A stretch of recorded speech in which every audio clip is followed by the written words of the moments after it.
Samurai Shodown carves out a very unique place amongst the crop of fighting games from the past few years. It has a deliberate pace where it's more about carefully landing a single strike as opposed to a constant flurry. It's a style that remains consistently exciting to both play and watch. There are moments when the whole momentum of a match changes in an instant, since so much damage can be delivered in one blow. Still, as a full-priced package, Samurai Shodown feels a little bare bones overall, with no particular mode being exceptional.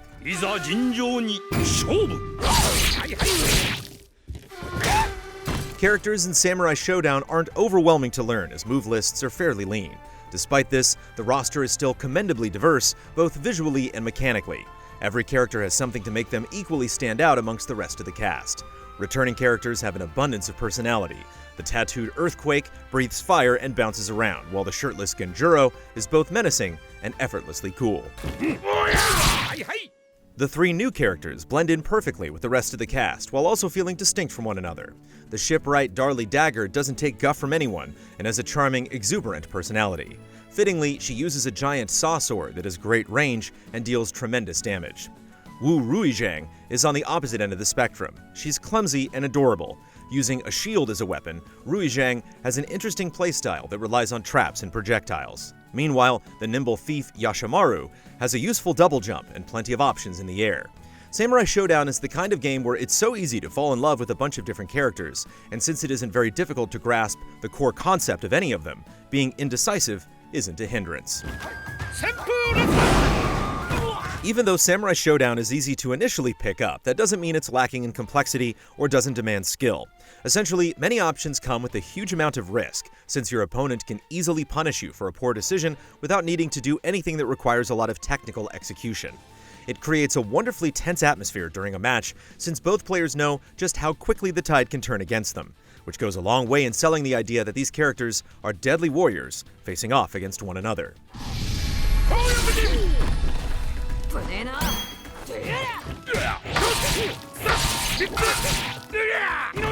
Mechanics that apply to every character also add considerable excitement. A rage meter fills as players take damage and successfully block attacks just before they land. With a full rage meter, you do more damage, certain attacks are enhanced, and you have access to what is known as a weapon flipping technique. In addition to dealing massive damage, weapon flipping techniques disarm the opponent. Being disarmed is such a severe disadvantage, since your character loses some of their abilities. When the player is disarmed, it can feel like a defining moment of the match, instilling fear and panic in the target while boosting the confidence and bloodlust of the attacker. It's also possible to consume your rage meter to trigger a rage explosion, which is a special state that lasts for a brief period of time and does even more damage than when the meter is full. Activating Rage Explosion allows you to use the lightning blade technique, sending your character quickly dashing across the screen. If you catch an opponent with it, you'll do a ton of damage with a little effort. The consequence is that if you do activate Rage Explosion, the meter is gone for the rest of the match.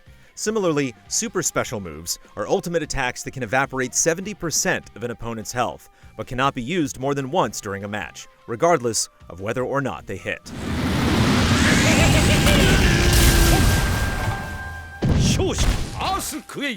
All of these abilities taken together, along with defensive options like the dodge and parry, create an intense ebb and flow. To be successful, it's important to not only understand the tools at your disposal, but to use them at just the right moment.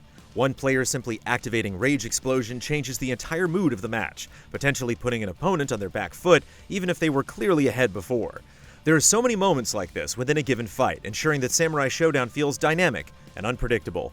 Every mechanic is thought out and is a well-balanced but useful place. This isn't to say every character is equally strong, but rather that the universal aspects of combat work well.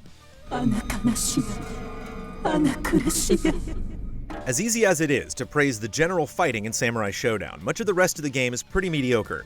The story mode doesn't offer much beyond a very simple arcade experience, and it gets dull just after completing it with a couple of characters. Increasing the CPU difficulty does help spice things up, but even so, it would have been nice to see more ambition. The tutorial only offers the briefest of explanations for the various concepts it presents, not going into detail or really showing players how to best utilize different abilities. In both the survival and time trial modes, it takes way too long for the AI to become even competent at fighting, making both modes kind of a slog.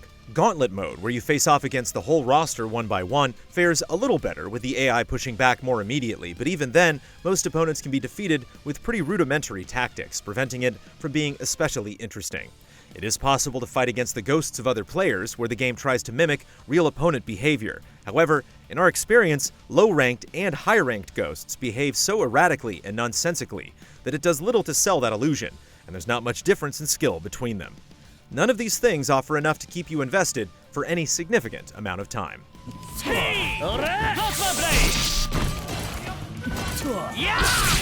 Online play is serviceable but comes with its own problems. Connection quality during our time was fine overall, with most matches not having lag. Players can engage in both casual and ranked matches, with ranked working about as you'd expect.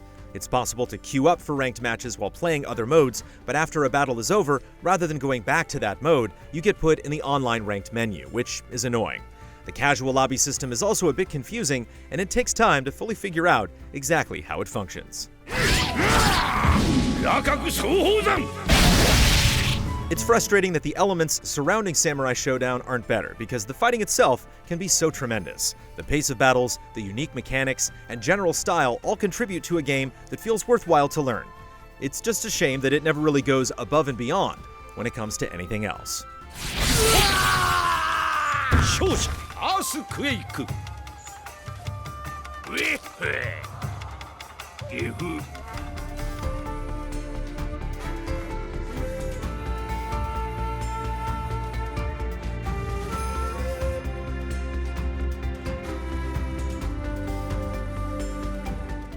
Easy Allies reviews are made possible by generous viewers just like you. If you like what you see, check out patreon.com/easyallies to help us make more. For just $1 a month, you can gain access to weekly updates, spoiler discussions, and exclusive shows.